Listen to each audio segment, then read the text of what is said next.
Bonjour à toutes et à tous et bienvenue dans cette nouvelle vidéo trucs et astuces rechargement.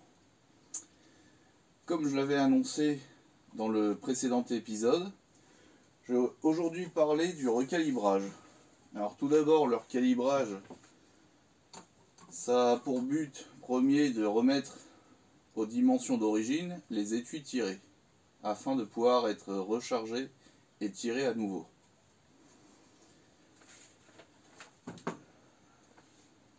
Je vais aujourd'hui parler du recalibrage partiel et du recalibrage intégral. Donc les différents avantages de chaque méthode, lesquels j'utilise et pourquoi.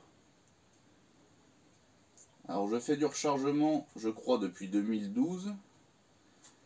Et au début, je pense comme tout le monde, donc j'ai lu les différents bouquins, à savoir le Malfatti, le guide pratique du rechargement et bien d'autres.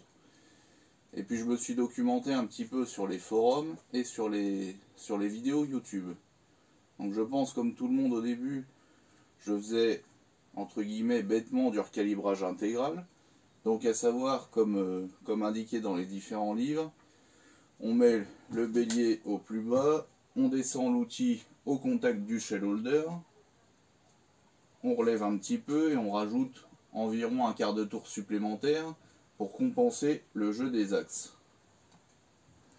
Donc bon, c'est une méthode qui fonctionne, qui me donnait de bons résultats, et puis je ne sais plus comment j'en suis venu, mais sur un forum, j'avais lu que pour certains cas, il était préférable de faire du recalibrage partiel. Pourquoi?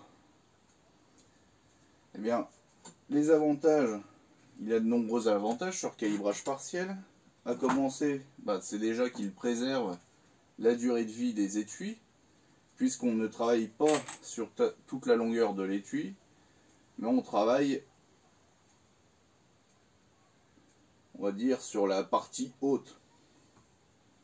Mais là, on descend, si vous regardez bien, on ne descend pas au contact du shell holder. J'ai environ 2 mm à l'œil. Ce qui permet de recalibrer le collet, une partie de l'étui, mais pas d'aller jusqu'en bas. Ça évite donc de faire trop allonger l'étui, donc d'avoir à trop le recouper, et d'avoir les parois qui s'amincissent et qui entraînent des ruptures de culot. En deuxième avantage, je dirais que ça préserve un petit peu la presse, et aussi le support sur lequel la presse est montée. Moi, comme vous voyez, c'est un bureau, je n'ai pas d'atelier prévu exprès pour le rechargement, donc c'est pas, bon, si c'est quand même solide, mais je pense par exemple aux personnes qui rechargent en appartement, n'ont pas forcément d'établi lourd, donc ça évite d'avoir à trop forcer sur la presse.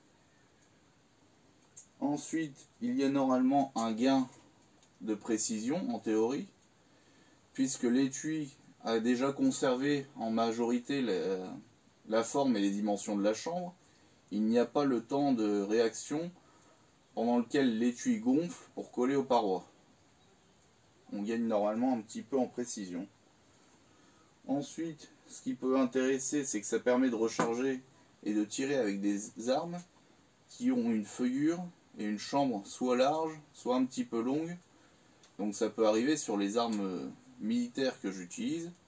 Donc par exemple Mosin Nagant, le mien, celui à lunettes que je vous ai présenté, a une chambre un petit peu généreuse. Il y a aussi, je pense, aux Lee Enfield. Les Lee Enfield ont la réputation d'avoir des feuillures un peu longues.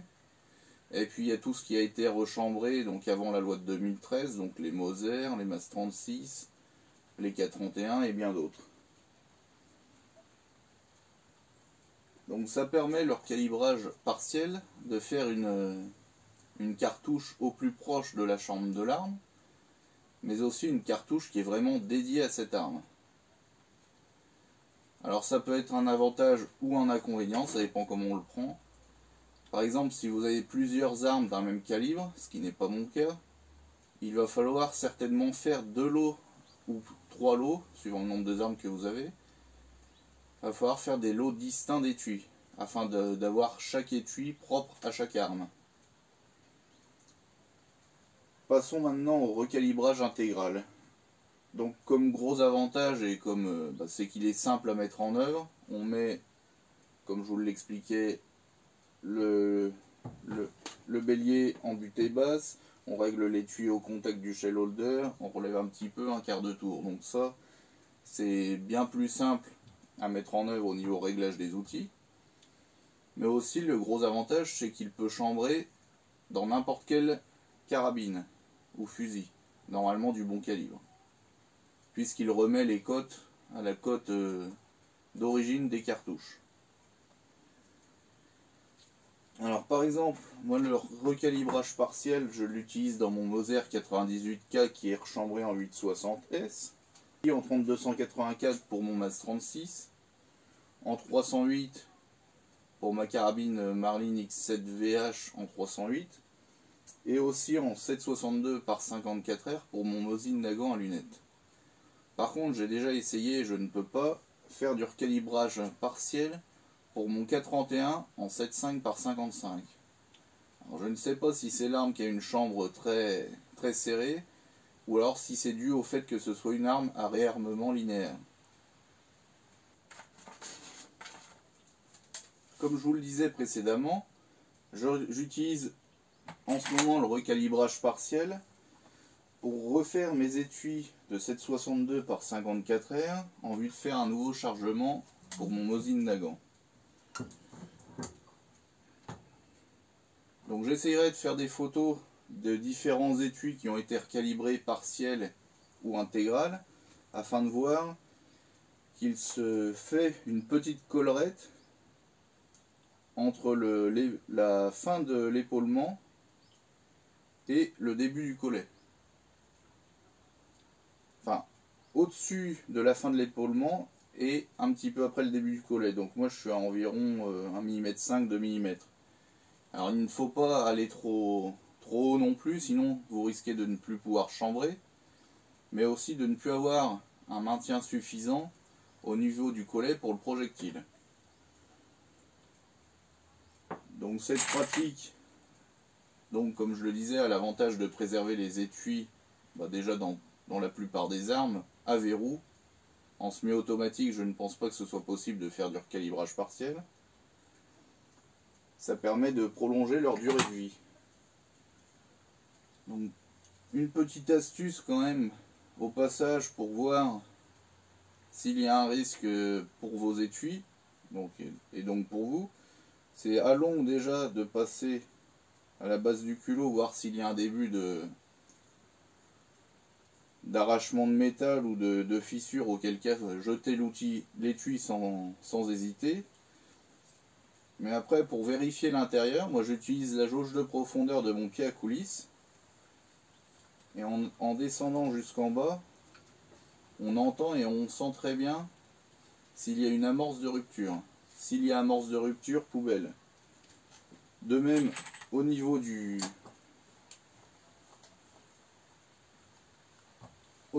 collet, s'il y a des amorces de fente.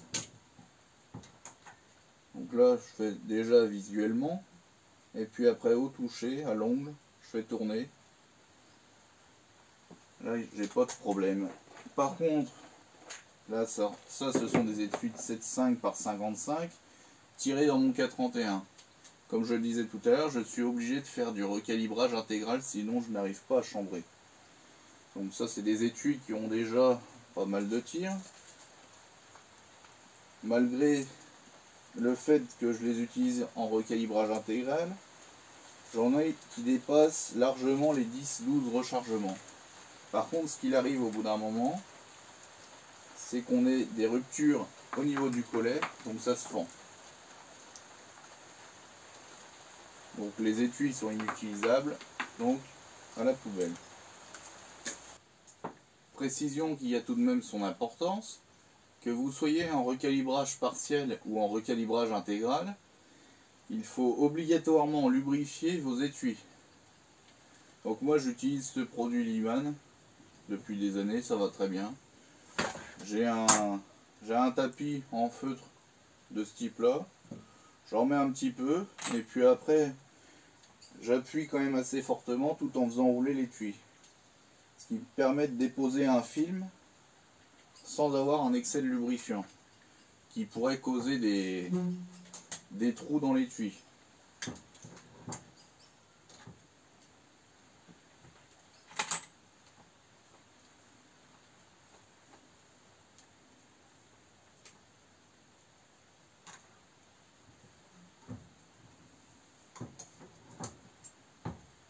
Alors je vais maintenant passer à un petit peu de recalibrage intégral pour du 7,5 par 55. Donc j'enlève mon outil 762-54R ainsi que son shell holder. Je prends maintenant l'outil pour le 7,5. Alors ça c'est le système de Shelly avec montage, démontage rapide par les bagues. Donc ça c'est vraiment pas mal. Ça permet de conserver vos étuis, vos outils réglés une bonne fois pour toutes. Alors le 7,5 par 55, c'est pareil, on lubrifie, après j'appuie dessus pour faire rentrer un petit peu dans le collet. Ouais, vous voyez, je force beaucoup plus pour recalibrer intégralement cet étui.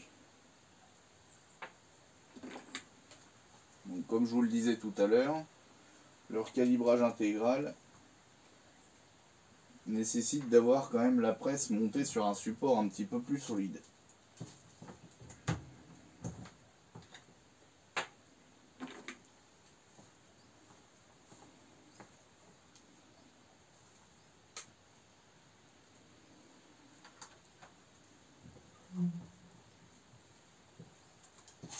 Et là si on regarde bien, on voit que je suis parfaitement au contact de mon shell holder.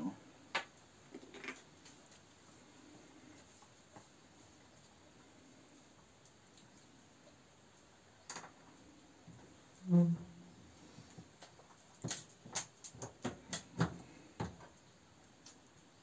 tous ces étuis seront bien entendu déjà nettoyés grossièrement avec un chiffon, puis après dans un tumbler sec. La vidéo sur le recalibrage partiel et le recalibrage intégral touche maintenant à sa fin. J'espère que ça vous aura plu. En attendant, ça change un petit peu des vidéos en stand de tir. Et puis je pense que ça peut être intéressant pour les tireurs rechargeurs. N'hésitez pas à commenter, à partager et à donner votre avis sur le contenu. A plus!